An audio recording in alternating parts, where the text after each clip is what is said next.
ଆଇବ ବିଷୟରେ ଆମେ ଏଇ କଟାକ୍ଷ କରୁଅଛୁ। ବିଶେଷରେ ଆଇବ ଜଣେ ବ୍ୟକ୍ତି ଯିଏ କି ଅବ୍ରାହମଙ୍କର କେତେ ବର୍ଷ ପୂର୍ବରୁ ସିଏ ବଞ୍ଚୁଥିଲେ, ଜୀବନ ଯାପନ କରୁଥିଲେ। ସେଇ ଆଇବ ପୁସ୍ତକ 1 ଅଧ୍ୟାୟରୁ 6 ଅଧ୍ୟାୟ ମଧ୍ୟରେ ଆମର ପ୍ରଶ୍ନ ଗୁଡିକ ହେଇଛି। ପ୍ରଥମ ପ୍ରଶ୍ନ, ଆଇବ କେଉଁ ଦେଶରେ ବସବାସ କରୁଥିଲେ?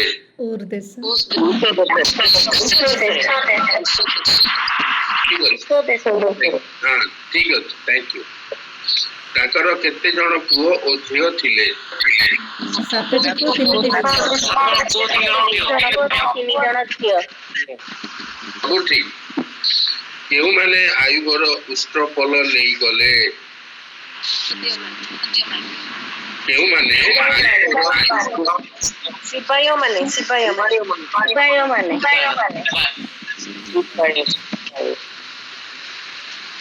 ତାହାର ଆନ୍ସର ହଉଛି 3 ଦଳ କଳଦୀୟ ମାନେ। ଆୟୁବ 3 ଦଳ କଳଦୀୟ ମାନେ ଆୟୁବ 1ର 17 ପଦରେ ଲେଖା ଯାଇଛି। ଆୟୁବର ମେଷପଲ ବିନାଶ କିପରି ହେଲା? ଆୟୁବଙ୍କର ମେଷପଲର ବିନାଶ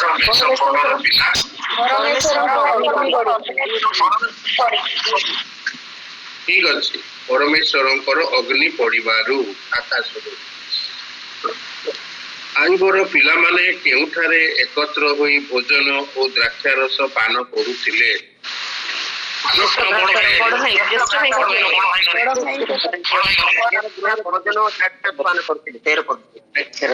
ବଢିଆ ବଢିଆ ବଢିଆ, ଆପଣ ମାନେ ତ ଭଲ ଜାଣିଛନ୍ତି।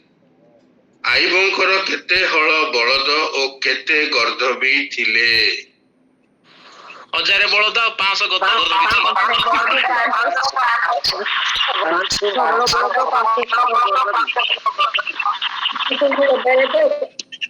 ଶୁଣନ୍ତୁ, ଠିକ ଉତ୍ତରଟା ଶୁଣନ୍ତୁ।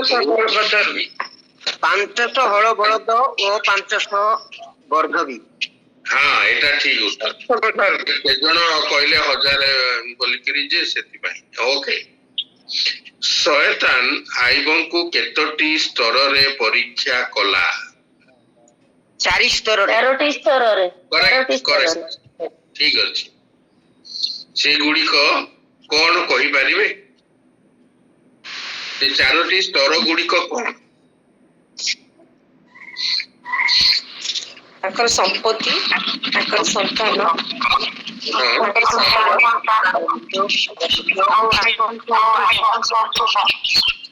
ଆତ୍ମିକ ଜୀବନ।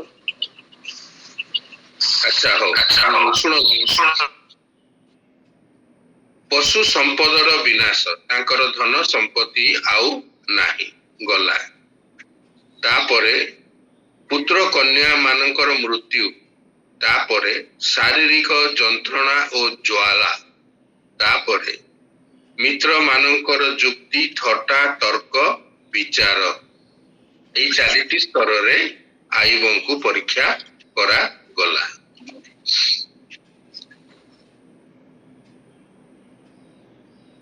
ଆୟୁବଙ୍କୁ କିପରି ଆଘାତ କରାହେଲା ସେ ପରମେଶ୍ୱରଙ୍କୁ ପରିତ୍ୟାଗ କରିବି ବୋଲି ଚିନ୍ତା କରେ? ତାଙ୍କ ଶରୀରରେ ବିସ୍ଫୋଟ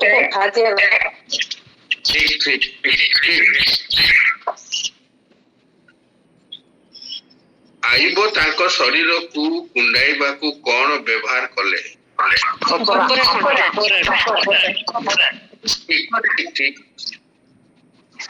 ଆୟୁବଙ୍କ 3 ବନ୍ଧୁଙ୍କ ନାମ କଣ? ପୁରା ନା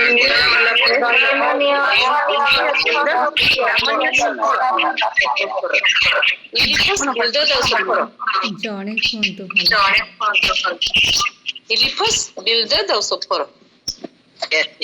ପୁରା ନା କହିଥିଲି। ହଉ, ଦୈମନ୍ୟ,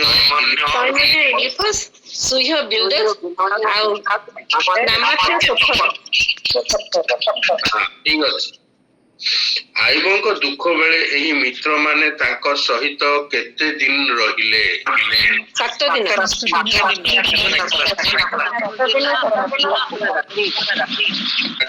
ଆଚ୍ଛା, ଠିକ ଅଛି, କରେକ୍ଟ। ଏବେ ନିମ୍ନଲିଖିତ ବାକ୍ୟ ଗୁଡିକ ସତ୍ୟ କି ଅସତ୍ୟ କହିବେ। ଠିକ ଅଛି। ମୋହର ମାତା ଯେଉଁଦିନ ମତେ ଗର୍ଭଧାରଣ କଲେ ତାହା ଉତ୍ସବର ଦିନ ହେଉ। ଭୁଲ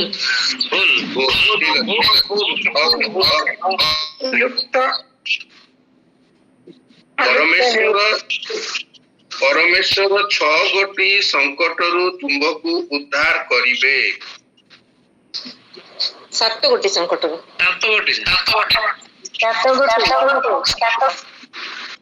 ଓକେ। ମୋହର ମାଂସ କଣ ଲୌହ?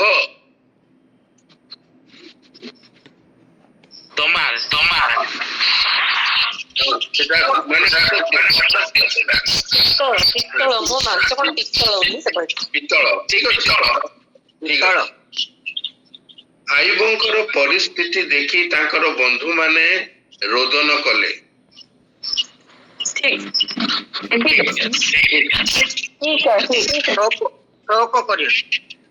ନିଜର କ୍ଲେଶ ସହ୍ୟ କରି ଆୟୁବ 10 ଦିନ ପରେ କଥା କହିଲେ। ଠିକ ଅଛି। କହିଲେ 7 ଦିନ ପରେ ତାଙ୍କର ଦୁଃଖ ପ୍ରକାଶ କଲେ। ଦୁଃଖ ହେବାର 7 ଦିନ ପରେ ସିଏ ତାଙ୍କ ଦୁଃଖ ପ୍ରକାଶ କଲେ। ଆୟୁବ 2 ପର୍ବ 13 ପଦ। ହଳ ବୁଲାଉଥିବା ବଳଦ ମାନଙ୍କୁ ଓ ନିକଟରେ ଥିବା ଗର୍ଦ୍ଧବୀ ମାନଙ୍କୁ ଅମାଲେକୀୟ ମାନେ ଆକ୍ରମଣ କରି ସେମାନଙ୍କୁ ନେଇଗଲେ। ଭୁଲ। ହଁ।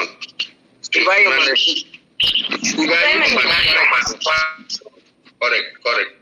ଆଚ୍ଛା, ଏଟା ସତ୍ୟ କି ଅସତ୍ୟ ସରିଲା। ତାପରେ ଆସନ୍ତୁ, କେଉଁ ସ୍ଥାନରେ ଦୁଷ୍ଟଗଣ ଓ ପରିଶ୍ରାନ୍ତ ମାନେ ବିଶ୍ରାମ ପାଆନ୍ତି?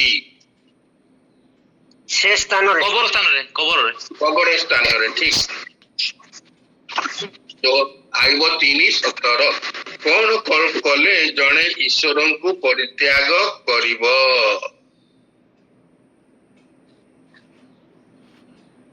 କଣ କଲେ ଜଣେ ଈଶ୍ୱରଙ୍କୁ ପରିତ୍ୟାଗ କରିବ?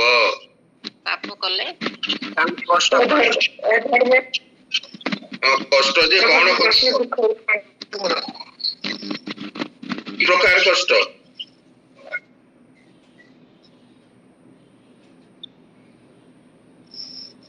ଶୈତାନ କହିଲା ତାର ଅସ୍ଥି ଓ ମାଂସକୁ ଆଘାତ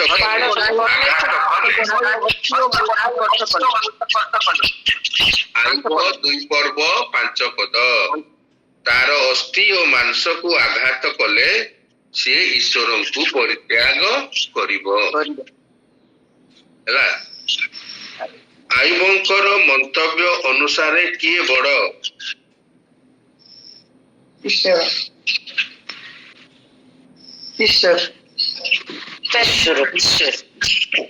ଆଚ୍ଛା, ସେଟା ଟିକେ ଭୁଲ ଅଛି। ଶୁଣନ୍ତୁ, ଉତ୍ତର ଶୁଣନ୍ତୁ। ଆୟୁବଙ୍କର ମନ୍ତବ୍ୟ ଅନୁସାରେ କିଏ ବଡ? ପୃଥିବୀର ରାଜା, ମନ୍ତ୍ରୀ ଗଣ, ସ୍ୱର୍ଣ୍ଣାଧିକାରୀ, ଅଧିପତି ମାନେ। ଆୟୁବ 3:14-15 ପଦ। ଠିକ ଅଛି। ଆପଣ ଜେନେରାଲ ନଲେଜ ରୁ ବି ଉତ୍ତର ଦଉଛନ୍ତି, କିନ୍ତୁ ଆମେ ଆୟୁବ ପୁସ୍ତକରେ ଯାହା ଲେଖା ଅଛି ତାହା ହିଁ ଆମେ ଉତ୍ତର ଭାବରେ ଗ୍ରହଣ କରୁ। ଦୈମନ୍ୟ ଇଲିଫସ୍ ରାତ୍ର ଦର୍ଶନରେ କଣ ଦେଖିଲେ? ଦୈମନ୍ୟ ଇଲିଫସ୍ ରାତ୍ର ଦର୍ଶନରେ କଣ ଦେଖିଲେ? ଆତ୍ମା। ହଁ, ଠିକ ଅଛି। ଆୟୁବ 4:15 ଆଉ 16 ପଦ।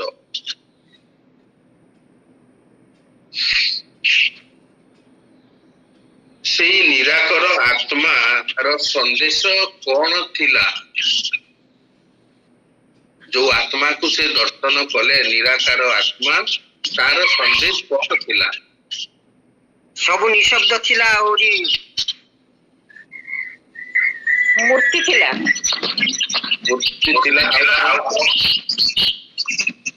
ତାଙ୍କ ସନ୍ଦେଶ କଣ?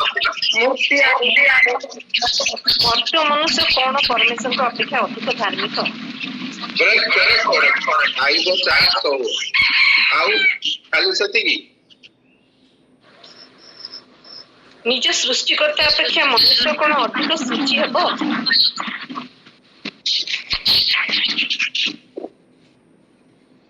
ଆଚ୍ଛା ହଉ, ମୁଁ ତାହେଲେ ଉତ୍ତର କହିଦଉଛି, ଏଟା ବୋଧେ ଟିକେ କଷ୍ଟ ହଉଛି।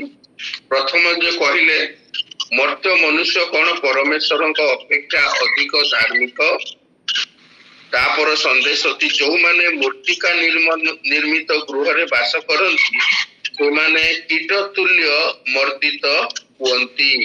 ଆୟୁବ 4:19। ତୃତୀୟ କଥା, ମାନେ ପ୍ରଭାତ ଓ ସ୍ୱୟଂକାଳ ମଧ୍ୟରେ ବିନଷ୍ଟ ହୁଅନ୍ତି, ସେମାନେ ଚିରକାଳ ନଷ୍ଟ ହୁଅନ୍ତି, କେହି ଚିନ୍ତା କରେ ନାହିଁ। ଆୟୁବ 4:20। ଆଉ ଲାଷ୍ଟ କଥା ହଉଛି ସେମାନେ ଜ୍ଞାନ ରହିତ ହୋଇ ମରନ୍ତି, ସେମାନେ ଜ୍ଞାନ ରହିତ ହୋଇ ମରନ୍ତି। ଆୟୁବ 4:21। এই ଚାରିଟି ସନ୍ଦେଶ ସେ ନିରାକର ଆତ୍ମା ଦେଲେ। ଆଚ୍ଛା, କାହାର ସନ୍ତାନ ଗଣ ରକ୍ଷା ଠାରୁ ଦୂରରେ ଅଛନ୍ତି? କାହାର ସନ୍ତାନ ଗଣ ରକ୍ଷା ଠାରୁ ଦୂରରେ ଅଛନ୍ତି?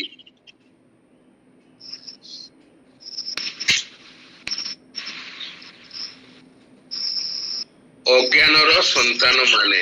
ଆୟୁବ 5:8। ଓକେ।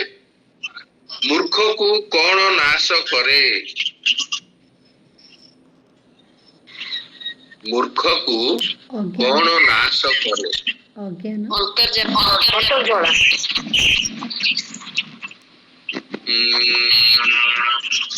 ସେଟା ହେଲା ଅଲଗା। ବିରକ୍ତି ନାଶ କରେ।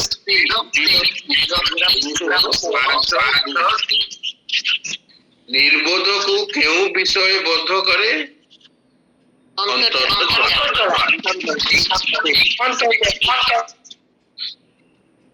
ଆୟୁବ କେଉଁ ଖାଦ୍ୟକୁ ଘୃଣା କରନ୍ତି ଓ ତାକୁ ସ୍ପର୍ଶ ମଧ୍ୟ କରନ୍ତି ନାହିଁ? ଅଣ୍ଡା, ଡିମ୍ବ। ଆୟୁବ କେଉଁ ଖାଦ୍ୟକୁ ଘୃଣା କରନ୍ତି ଓ ତାକୁ ସ୍ପର୍ଶ ମଧ୍ୟ କରନ୍ତି ନାହିଁ? ଡିମ୍ବର ଲାଳ। ଲବଣ ବିନା ଅସ୍ୱାଦ ଦ୍ରବ୍ୟ। ହେଲା, ସେଟା ଯାହା ବି ହଉ, ଅଣ୍ଡା ନାଳ ହଉ, କେଶର ହଉ, ଯାହା ହଉ, ଆଜ୍ଞା। ଲବଣ ବିନା ଆପଣ ବି କଣ ଖାଇପାରିବେ? ଲବଣ ବିନା ଅସ୍ୱାଦ ଦ୍ରବ୍ୟ। ଆୟୁବ 6:6।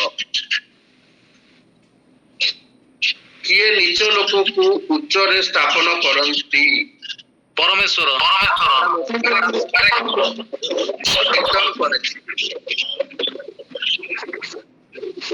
ଆଚ୍ଛା, କେତୋଟି ଶବ୍ଦର ଆପଣ ବିପରୀତ ଅର୍ଥ କହିବେ?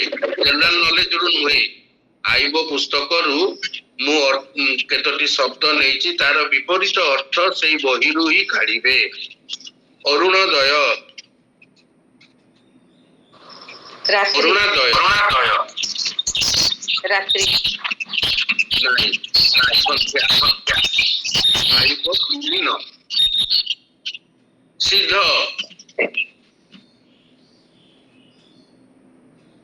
ସିଦ୍ଧର ବିପରୀତ ଶବ୍ଦ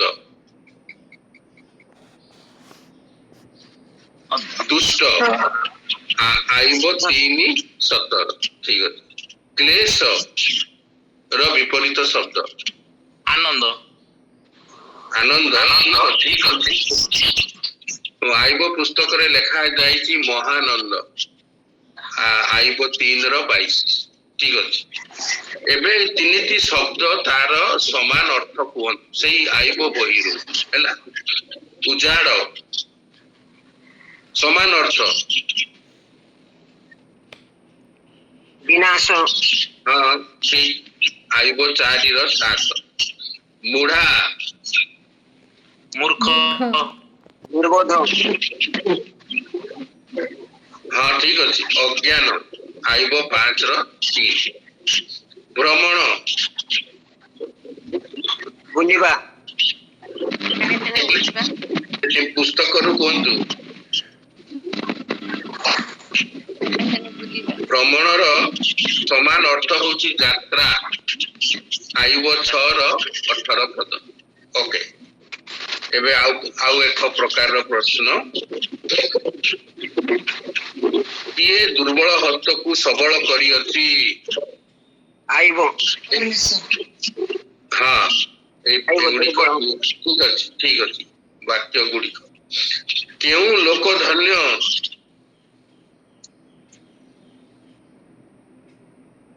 କେଉଁ ଲୋକ ଧନ୍ୟ? ପରମେଶ୍ୱର ଠିକ ଅଛି, ପରମେଶ୍ୱର ଯାହାକୁ ଶାସନ କରନ୍ତି। ମନେ ରଖ, ପରମେଶ୍ୱର ଯାହାକୁ ଶାସନ କରନ୍ତି ସେ ଧନ୍ୟ। ଆୟୁବ 5 ର 17। ତେମାର ପଥିକ ଦଳ କଣ ଅନ୍ୱେଷଣ କରନ୍ତି? ତେମାର ପଥିକ ଦଳ କଣ ଅନ୍ୱେଷଣ କରନ୍ତି?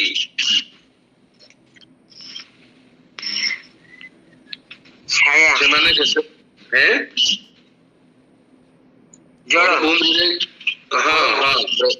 ପ୍ରବାହିତ ନଦୀର ଜଳ ସ୍ରୋତ ସେମାନେ ଅନ୍ୱେଷଣ କରନ୍ତି। ଯେହେତୁ ମରୁଭୂମିରେ ସେମାନେ ଯାତ୍ରା କରୁଛନ୍ତି।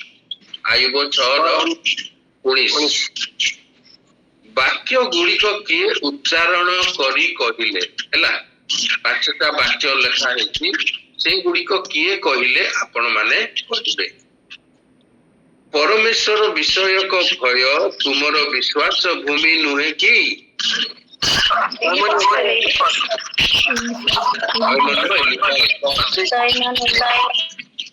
ଆୟୁବ 4 ର 6। ତୁମେ ତାର ହସ୍ତକୃତ କାର୍ଯ୍ୟରେ ଆଶୀର୍ବାଦ ଦେଇଅଛ।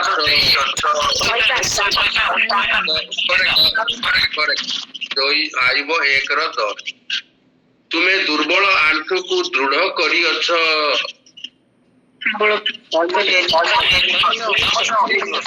ଠିକ ଅଛି। ମୋର ବଳ କଣ ପ୍ରସ୍ତର ମାନଙ୍କ ବଳ? ଆଇବ ଆୟୁବ 6:12। ଠିକ ଅଛି। ସେ ଅସଂଖ୍ୟ ଆଶ୍ଚର୍ଯ୍ୟ କର୍ମ କରନ୍ତି। ଆଇବ ଠିକ ହଉଛି। ଆୟୁବ 5 ର 9 ପଦ। ତୈମନ ଇଲିପସ କହିଲେ ସେ ଅସଂଖ୍ୟ ଆଶ୍ଚର୍ଯ୍ୟ କର୍ମ କରନ୍ତି।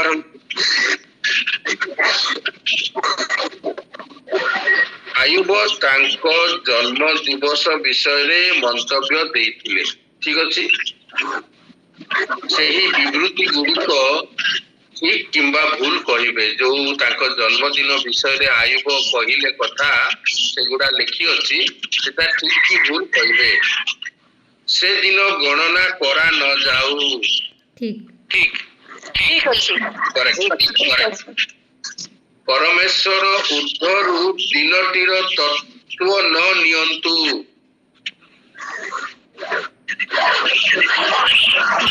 ପରମେଶ୍ୱର ଉର୍ଦ୍ଧ୍ୱରୁ ଦିନଟିର ତତ୍ତ୍ୱ ନ ନିଅନ୍ତୁ। ଠିକ। ଆୟୁବ 3 ର 4। ସେହି ରାତ୍ରି ଅରୁଣର ଦର୍ଶନ କରୁ। ଭୁଲ।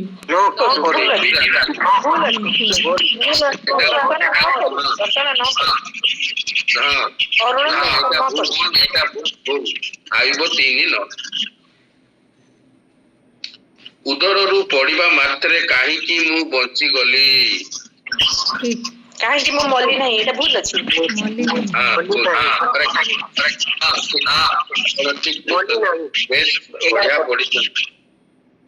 ଜାନୁ ଯୁଗଳ କାହିଁକି ମତେ ଗ୍ରହଣ କଲା?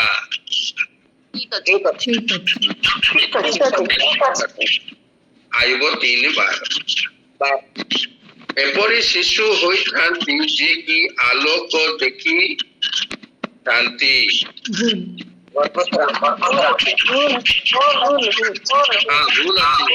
ତାର ସଠିକ ଅର୍ଥ ଆଲୁଅ ଦର୍ଶନ କରିନଥାନ୍ତି।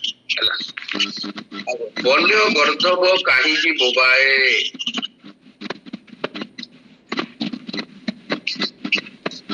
ବର୍ଣ୍ଣ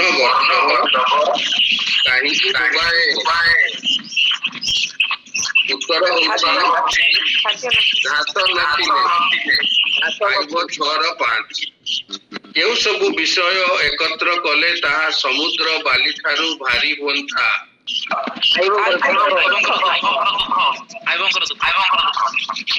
ମନୁଷ୍ୟର ଓ ନିଜର ବାଞ୍ଛିତ ବିଷୟର ଦୁର୍ଗତି ଏକତ୍ର କଲେ। ହଁ ଠିକ ଅଛି, ଆଇବ ବିଷୟ ଯାହା ଆମ ପାଇଁ ବି ସେ ନୁହେଁ। ଆଇବ 6:2। କାହାର ବାକ୍ୟ ବାୟୁ ତୁଲ୍ୟ? ନିରାଶ ଲୋକର ବାକ୍ୟ। ହଁ, ନିରାଶ ଲୋକର ବାକ୍ୟ। କେଉଁମାନ ଦିନ ବେଳେ ଅନ୍ଧକାରଗ୍ରସ୍ତ ହୁଅନ୍ତି ପୁଣି ମଧ୍ୟାହ୍ନରେ ରାତ୍ରି କାଳର ନ୍ୟାୟ ଧରାଣ୍ଡି ହୁଅନ୍ତି? କେଉଁମାନେ ଦିନ ବେଳେ ଅନ୍ଧକାରଗ୍ରସ୍ତ ହୁଅନ୍ତି ପୁଣି ମଧ୍ୟାହ୍ନରେ ରାତ୍ରି କାଳର ନ୍ୟାୟ ଦରାଣ୍ଡି ହୁଅନ୍ତି? ଦୁଷ୍ଟମାନେ ଠିକ ଯେ, କିନ୍ତୁ ଉତ୍ତର ହଉଛି ଧୂର୍ତ୍ତ ଲୋକ ଓ କୁଟୀୟ ମନା ମାନେ। ଆୟୁବ 5:12-14। କେଉଁମାନେ ପରମେଶ୍ୱରଙ୍କ ନିଶ୍ୱାସ ଦ୍ୱାରା ବିନଷ୍ଟ ହୁଅନ୍ତି?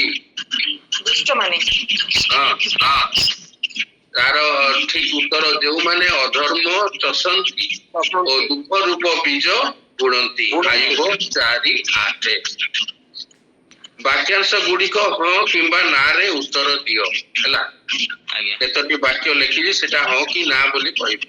କ୍ଲେଶ ସମୟରେ ଆୟୁବ ତାଙ୍କ ବନ୍ଧୁ ମାନଙ୍କ ସମ୍ପତ୍ତିରୁ କିଛି ମାଗିଛନ୍ତି?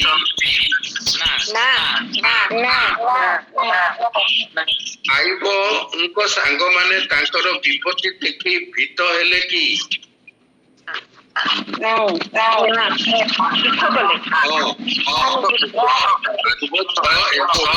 ସେମାନେ ପ୍ରଥମେ ଭୀତ ହେଲେ, ତାପରେ ଆଉ କିଛି ହେଲେ। ଗ୍ରୀଷ୍ମ ବେଳେ ଶିବାର ଯାତ୍ରୀ ଦଳ ନଦୀ କୂଳକୁ ଯାଇ ଉଲ୍ଲସିତ ହୁଅନ୍ତି। ଏଟା ହଉଛି ପାଣି ନଥିଲା ବେଳେ, ମୁଁ ଭୁଲ କହିଲି। ଗ୍ରୀଷ୍ମ ବେଳେ ଶିବାର ଯାତ୍ରୀ ଦଳ ନଦୀ କୂଳରେ ପାଣି ନ ପାଇ ଉଲ୍ଲସିତ ହୁଅନ୍ତି। ସେମାନେ ଘାବରା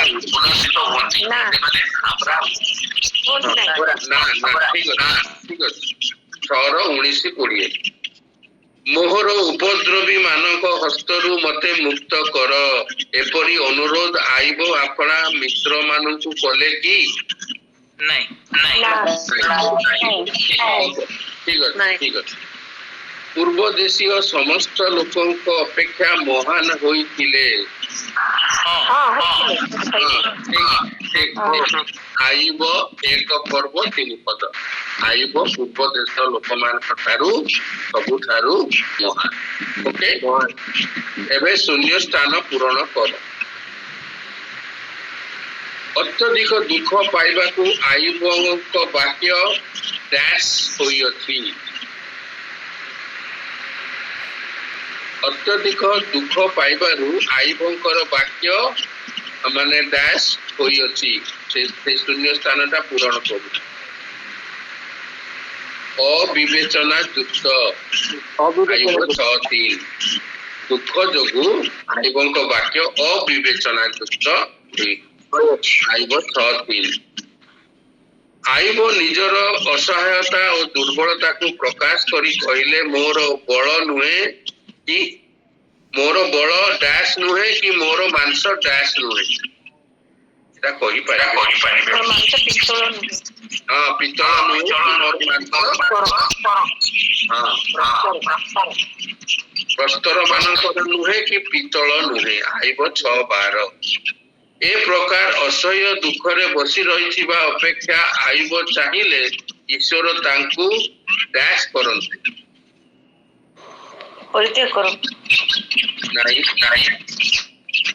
ଚୂର୍ଣ୍ଣ କରନ୍ତି। ଆୟୁବ 6:9। ଇଲିଫସଙ୍କ ଠାରୁ ଆୟୁବ କରୁଣା ଓ ଡ୍ୟାଶ ବାକ୍ୟ ଶୁଣିବାକୁ ଇଚ୍ଛା କରୁଥିଲେ। ସାନ୍ତନା। ଇଲିଫସଙ୍କ ଠାରୁ ଆୟୁବ କରୁଣା ଓ ଡ୍ୟାଶ ବାକ୍ୟ ଶୁଣିବାକୁ ଇଚ୍ଛା କରୁଥିଲେ। ଉତ୍ତର ହଉଛି ସାନ୍ତ୍ୱନାର। ଶାନ୍ତ ଆଇବ 6, 28 ଏବଂ 14। ହେଲା। କହିଲି ସାନ୍ତ୍ୱନା କହିଥିଲି। ବନ୍ଧୁତ୍ୱର ସ୍ନେହ ବଦଳରେ ଇଲିପସ ଆଇବଙ୍କର ଅନାଚାର ଓ ଅନ୍ୟାୟକୁ ଡ୍ୟାସ୍ କରିବାକୁ ଲାଗିଲେ, ଯାହା ଆଇବଙ୍କର ନଥିଲା।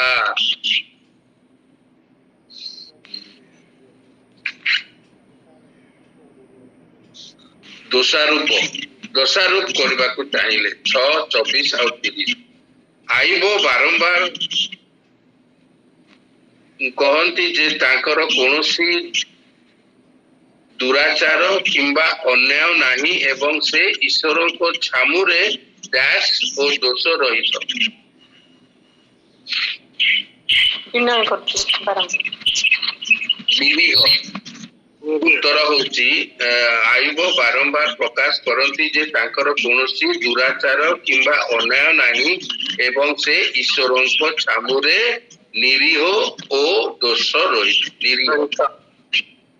ଆଚ୍ଛା, ଏଇଠି ଶେଷ କରିବା ନା ଆଉ ଆଗକୁ ଯିବା କୁହନ୍ତୁ?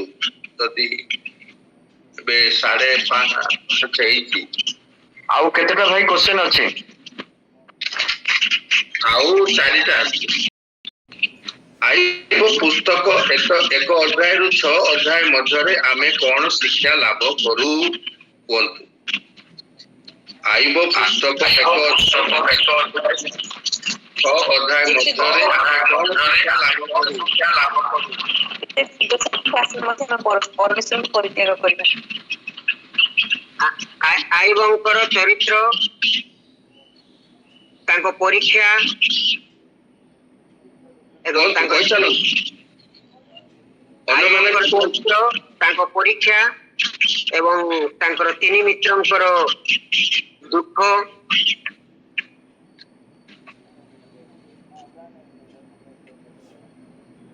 ହଉ ମୁଁ କହିଦଉଛି। ସିଦ୍ଧ ଜୀବନ ମନୁଷ୍ୟକୁ କ୍ଲେଶରୁ ବଞ୍ଚିତ କରେ ନାହିଁ। ସିଦ୍ଧ ଜୀବନ ମନୁଷ୍ୟକୁ କ୍ଲେଶରୁ ବଞ୍ଚିତ କରେ ନାହିଁ। ଆପଣ ଯେତେ ପବିତ୍ର ହୁଅନ୍ତୁ କିନ୍ତୁ କ୍ଲେଶ ଆସେ। ବ୍ୟକ୍ତିଗତ ପାପର ଫଳ ଦୁର୍ଦ୍ଦଶା ନୁହେଁ। ବ୍ୟକ୍ତିଗତ ପାପର ଫଳ ଦୁର୍ଦ୍ଦଶା ନୁହେଁ।